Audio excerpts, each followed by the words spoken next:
మామూలుగా మన ఇంట్లో భగవంతుడి కోసం భగవంతుడిని నమస్కరించుకుంటూ మొక్కుల రూపంలో చాలాసార్లు ఉపవాసాలు ఉంటూ ఉంటాం. మత విశ్వాసాన్ని మనందరం కూడా పాటిస్తాం. అది హిందూ అయినా, క్రిస్టియన్ అయినా సరే, ముస్లిం అయినా సరే. బట్ దీనివల్ల ఎంతవరకు ఆరోగ్యం పాడవుతోంది అంటే క్వశ్చన్ మార్కే. అనారోగ్యంతో బాధపడుతున్న వాళ్ళు సైతం మొక్కులున్నాయి, ఇవి మిస్ అవ్వకూడదు అని చెప్పి కొన్ని పాటించకూడనివి పాటిస్తున్నారు, పాటించాల్సినవి మిస్ అయిపోతూ ఉన్నారు. దీని గురించి క్లియర్గా మాట్లాడదాం. ఇవాళ మనతో పాటు ఉన్నారు ప్రముఖ ఎండోక్రినాలజిస్ట్ డాక్టర్ రవిశంకర్ ఎరుకులపాటి గారు. వారితో మాట్లాడదాం. నమస్కారం సార్. నమస్తే సార్. ఇప్పుడు మాట్లాడబోయేది చాలా సెన్సిటివ్ టాపిక్ సార్. కొంచెం అటు ఇటు అయినా కూడా చాలామంది మనోభావాలు దెబ్బతింటాయి సార్. కానీ ఇది మాట్లాడాల్సిన టాపిక్ సార్. భగవంతుడు ఎప్పుడు భక్తులు ఆరోగ్యంగా ఉండాలనే కోరుకుంటారు సార్. అయితే కొన్ని మత విశ్వాసాలు అనేవి ఉంటాయి. వాటిని పాటించే క్రమంలో కొంచెం అటో ఇటో అవ్వటం వల్ల అనారోగ్యం బారిన పడుతున్నారు సార్. ఎగ్జాంపుల్ చెప్పాలి అంటే రోజుల తరబడి ఉపవాసం ఉండటం, పొద్దున్న చేయాల్సిన బ్రేక్ఫాస్ట్ ఎప్పుడో మధ్యాహ్నం చేస్తున్నారు, మధ్యాహ్నం చేయాల్సిన లంచ్ డిన్నర్ టైంకి చేస్తున్నారు. సో ఇలాంటి వాటి వల్ల అనారోగ్యం ఎలా వస్తుంది? అండ్ ఎస్పెషల్లీ చెప్పాలి అంటే డయాబెటిక్ పేషెంట్స్ ఎవరైతే ఉన్నారో వీళ్ళు కూడా మొక్కులు మొక్కుకున్నాం కదా, ఇది ఎట్లయినా సరే ఫినిష్ చేయాలి, నా పిల్లాడు బాగుపడాలి, నా ఆరోగ్యం కూడా, నేను ఆరోగ్యంగా ఉండాలి అంటే నేను ఇది ఖచ్చితంగా ఉండి తీరాలి అనుకుంటున్నారు సార్. సో ఇప్పుడు మనం మాట్లాడేది వాళ్ళకి ఒక అవేర్నెస్ క్రియేట్ చేసే ప్రోగ్రామ్ అవ్వాలి అనుకుంటున్నాను సార్. వాళ్ళ కోసం చేయాలి సార్. మీరు హెల్త్ వీడియోస్ చేస్తూ ఉంటారు, దాంతోపాటు ఈ మత విశ్వాసాలకు సంబంధించి స్పిరిచువాలిటీకి సంబంధించినటువంటి వీడియోస్ కూడా చేస్తుంటారు. సో స్పిరిచువాలిటీ గురించి మీకన్నా ఎక్కువగా తెలిసిన వాళ్ళు ఇక్కడ మన స్టూడియోలో ఇవాళ అయితే ఎవరు లేరు. ఈ సందర్భంలో మనం చెప్పుకోవాల్సింది ఏంటంటే ఏ మతమైనా ఏ దేవుడైనా చెప్పేది మనిషి చక్కగా ఉండాలని చెప్పి. ఒక డాక్టర్గా మేము కోరుకునేది కూడా అదే. కాబట్టి ఇక్కడ ఒక కామన్ గోల్ ఒకటి ఉంది. మీరు చెప్పినట్టు ఇది ఒక సెన్సిటివ్ సబ్జెక్ట్ కూడా. ఇది చేస్తుంది ఎందుకంటే ఏ వ్యక్తి మనోభావాలు దెబ్బతింటానికి కానే కాదు. ఇది ముందు డిస్క్లైమర్ కింద ముందు చెప్పుకోవాలి. ఎందుకంటే మన ఉద్దేశం ఏంటంటే వాళ్ళ మతాన్ని, వాళ్ళ మత విశ్వాసాలని పాటిస్తూనే వాళ్ళ ఆరోగ్యాన్ని కూడా కాపాడుకోవాలి అని చెప్పి చెప్పడమే మన లక్ష్యం ఇక్కడ. అంతే తప్పితే వేరే కాదు. ఏది ఎవరి మనోభావాలను దెబ్బ తీయటమో లేకపోతే వాళ్ళు బాధపడితే మనం ఆనందించడం కానే కాదు. కాబట్టి ముందుగా ఇది చెప్పుకున్న తర్వాత మనం చెప్పుకోవాల్సింది ఏంటంటే ఏ రిలీజన్ కావచ్చు, అది హిందువులు కావచ్చు, లేకపోతే ముస్లింలు కావచ్చు, లేకపోతే క్రైస్తవులు కావచ్చు, లేకపోతే జైన్స్ కావచ్చు, సిక్స్ కావచ్చు, ఇంకొకళ్ళు కావచ్చు, వీళ్ళందరికీ కూడా రకరకాలైనటువంటి మత విశ్వాసాలు ఉంటాయి. డయాబెటీస్ విషయానికి వచ్చినట్లయితే కనుక చాలామంది ఫాస్టింగ్ అనేది చేస్తుంటారు. ఫాస్టింగ్ అంటే ఏంటి? ఉపవాసం చేయడం. అది హిందువుల్లో మనం వింటూ ఉంటాం. అది ముక్కోటి ఏకాదశి కావచ్చు, శివరాత్రి కావచ్చు. అలానే క్రైస్తవుల్లో కనుక తీసుకున్నట్లయితే గుడ్ ఫ్రైడే ఆ టైంలో ఏంటంటే లెంటి అని చెప్పి చేస్తుంటారు వాళ్ళు. అలానే మన ముస్లిమ్స్ కనుక తీసుకున్నట్లయితే రమదాన్ అప్పుడు చేస్తుంటారు ఒక 4 రోజుల పాటు. అలానే 6లో కూడా ఆచారం ఉంటుంది బహుశా. జైన్స్లో అయితే కనుక వాళ్ళు ఒక టైం తర్వాత చాలామంది తినరు ఈవినింగ్.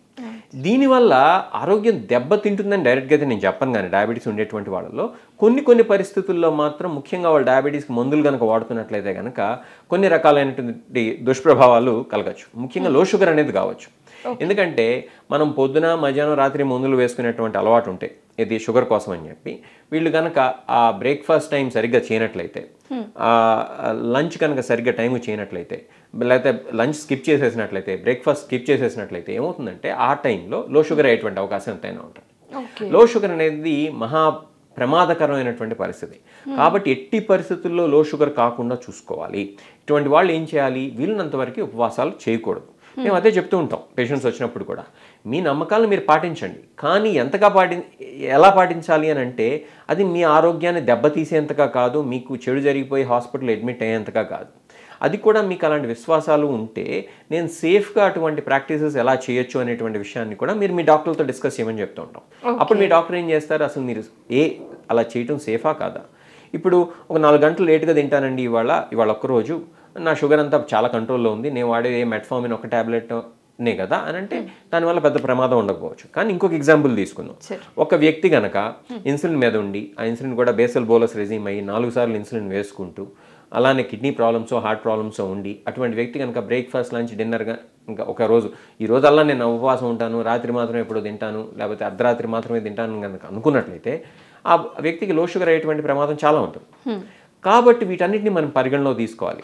అన్ని రకాలైనటువంటి మత ప్రాక్టీసెస్, మత విశ్వాసాలు అందరికీ సూట్ కావు.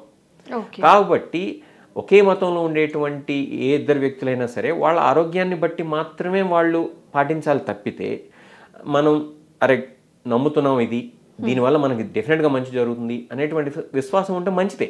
స్పిరిచువల్గా కూడా అది వాళ్ళకి మంచి చేయొచ్చు. కానీ ఇక్కడ మనం గ్రహించాల్సినటువంటి విషయం ఏంటంటే, ఒకవేళ కనుక వాళ్ళు గుడ్డిగా కనుక పాటించేస్తూ వాళ్ళు నమ్మేటువంటి విశ్వాసాన్ని, వాళ్ళ ఆరోగ్యాన్ని కనుక పట్టించుకున్నట్లయితే కనుక అది వాళ్ళ యొక్క ఆరోగ్యాన్ని దెబ్బతీస్తుంది. ఇటువంటి పరిస్థితుల్లో మళ్ళీ ఆరోగ్యం దెబ్బతింది కదా అని మళ్ళీ అదేమన్నా మొక్కుకోవాలి.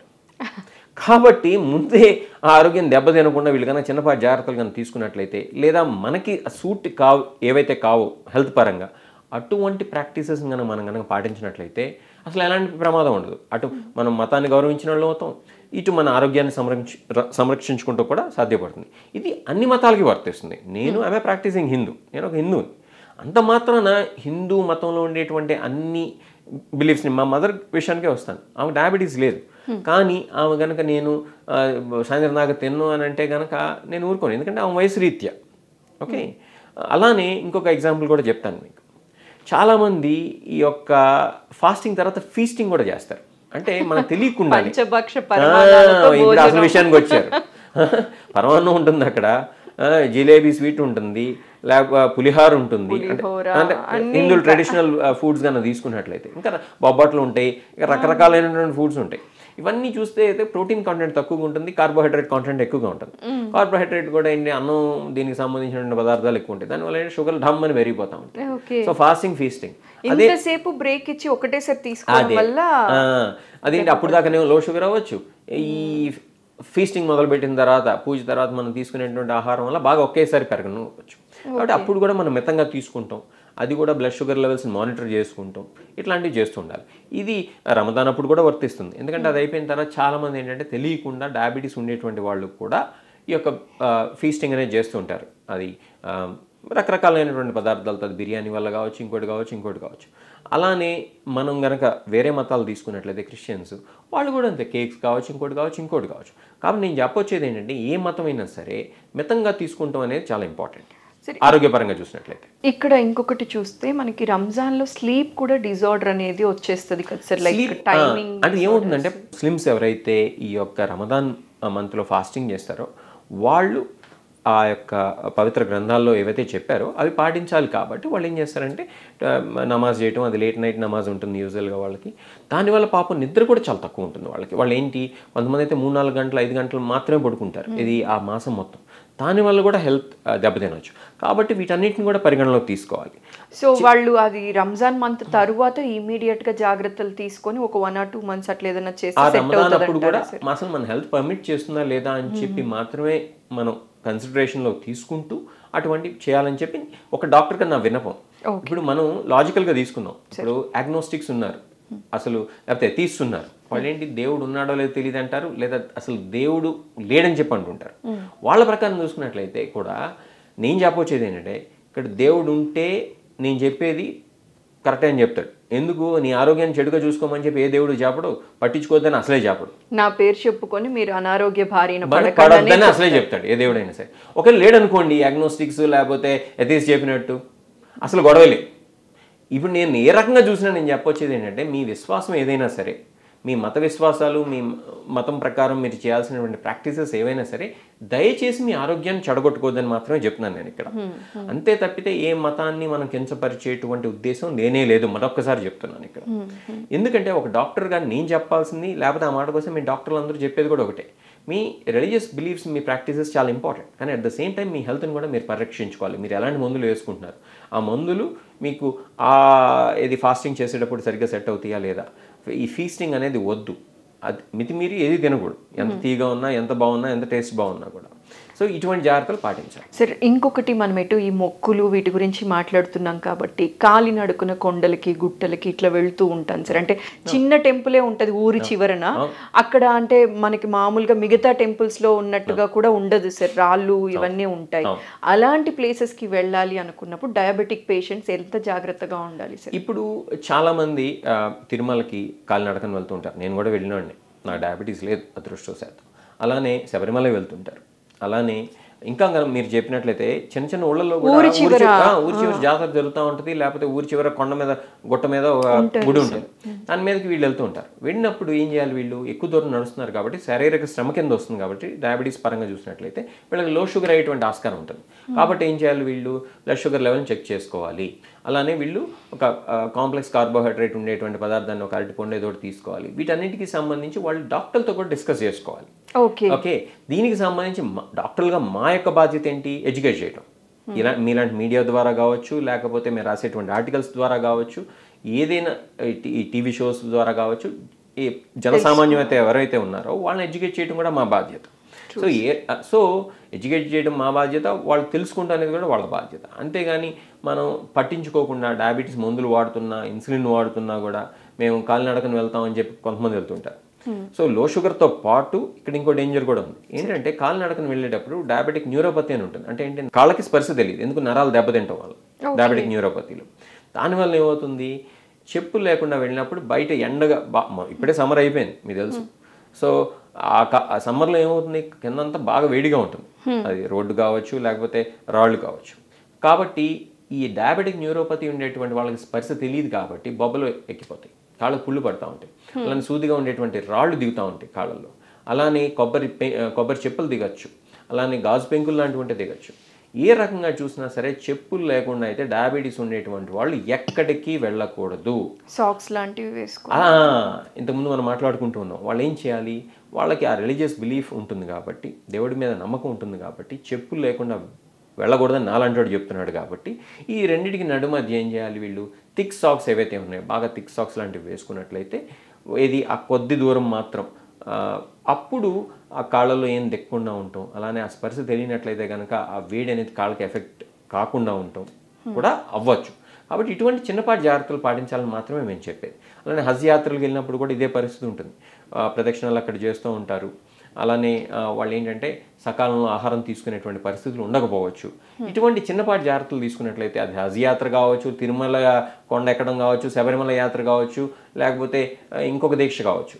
ఇటువంటి అన్ని పరిస్థితుల్లో ఏంటంటే ఆరోగ్యాన్ని, అది పాదాలు కావచ్చు, లేకపోతే లో షుగర్ కావచ్చు, లేకపోతే డీహైడ్రేషన్ బారి నుంచి మన శరీరాన్ని రక్షించుకుంటాం కావచ్చు, ఇవన్నీ మన జాగ్రత్తలు కనుక తీసుకున్నట్లయితే, సరైనటువంటి జాగ్రత్తలు, ఇటువంటి సమస్యలు రాకుండా ఉంటాయి. సార్ చాలా క్లియర్గా ప్రతి ఒక్కరికి కూడా అర్థమయ్యే విషయం సార్. ఎందుకంటే ఇంట్లో ఎవరో ఒకళ్ళు ఫాస్టింగ్ చేస్తూ ఉన్నా ఇంట్లో వాళ్ళు చెప్తూనే ఉంటారు, హస్బెండో లేకపోతే ఫాదరో ఎవరో ఒకళ్ళు, నీకు దేవుడు చెప్పారు ఉపవాసం ఉండమని, ఎందుకు హెల్త్ పాడు చేసుకుంటాను, ఆయన అప్పటికీ కూడా వినకుండా చేసుకుంటూ ఉంటారు. అట్లీస్ట్ ఇలాంటివి తెలిసినప్పుడు డయాబెటిక్ పేషెంట్స్ కానీ అలార్మింగ్ మెసేజ్ ఎవరికైతే ఉంటుందో డయాబెటీస్ బారిన పడవచ్చు అని చెప్పి, అలాంటి వాళ్ళకి అడ్వాంటేజ్ సార్. ఇంకొక అంటే మీరు ఆ పాయింట్ రేజ్ చేశారు కాబట్టి చెప్తున్నారు. పేషెంట్ వచ్చినప్పుడు వాళ్ళతో పాటు హస్బెండ్ రావడం, వైఫ్ రావడం జరుగుతుంది. వాళ్ళు చెప్తూ ఉంటారు, డాక్టర్ గారు ఏమన్నా నేను చెప్పినా విందో, లేకపోతే ఈయన నేను చెప్పినా వినరు, 8ంటికి చేయాల్సినటువంటి బ్రేక్ఫాస్ట్ 12ంటికి చేస్తూ ఉంటారు, 11:30 చేస్తుంటారు. బ్రేక్ఫాస్ట్ అంటే ఏంటి, ఫాస్ట్ని బ్రేక్ చేయడం అని అర్థం.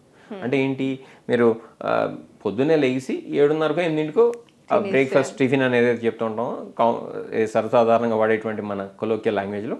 ఆ బ్రేక్ఫాస్ట్ అనేది ఆ టైం చేయాలి. అంతేగాని వీళ్ళు పూజలు పునస్కారాలు చేసుకుని మొత్తం 11-11:30కి పూజ అవుతుంది.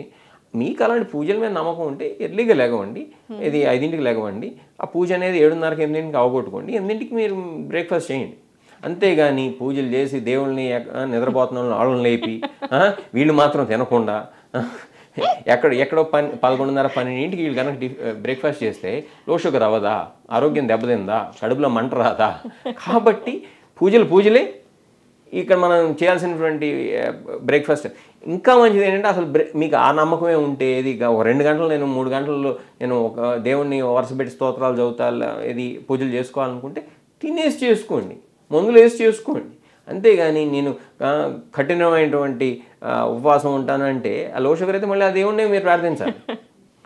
నిజంగానే సార్, ఇది మాలాంటి వాళ్ళందరూ కూడా తెలుసుకోవాలి సార్. ఎందుకంటే పొద్దున్న 4ంటికో 6ంటికో చేయాల్సిన పూజను లేట్గా లేచి, అది లేట్ చేసి, బ్రేక్ఫాస్ట్ లేట్ చేసి, అన్నీ లేట్ చేసి, అల్టిమేట్గా ఏదన్నా అనారోగ్య సమస్య వచ్చినప్పుడు మేము తిట్టించుకోవడం కాకుండా ఆ భగవంతుని కూడా అంటారు. ఇంకో స్నానాలు కూడా అంతే కదా, చన్నీళ్ళ స్నానం అని చెప్పి చేస్తూ ఉంటారు. పాపం కొంతమంది పడదు, శరీరం ఇట్ వోంట్ టేక్ ఇట్. ఇది చలికాలంలో కూడా చన్నీళ్ళ స్నానం మీకు సూట్ అయితే నిజంగా మీరు మీ హెల్త్ కనుక సపోర్ట్ చేస్తే చేయండి. అంతేగాని హెల్త్ సపోర్ట్ చేయకుండా గుండె జబ్బులు పెట్టుకుని బాగా కోల్డ్ వచ్చేటువంటి జబ్బులు ఉంటాయి, ఆస్మా ఉంటుంది కొంతమందికి, సిఓపిడి ఉంటుంది, న్యూమోనియా లాంటివి వచ్చేటువంటి ఛాన్సెస్ ఎక్కువగా ఉంటాయి. ఇది బాగా వయసు పెద్దవాళ్ళు కూడా ఉంటారు. వాళ్ళందరూ కూడా పొద్దున్నే 4 లేచి చన్నీళ్ళ స్నానం మాత్రమే చేయాలని చెప్పి కూర్చుంటే అట్లాంటి కఠోరమైనటువంటి నియమాలు పాటించడం వల్ల ఆరోగ్యం దెబ్బతింటుంది కదా.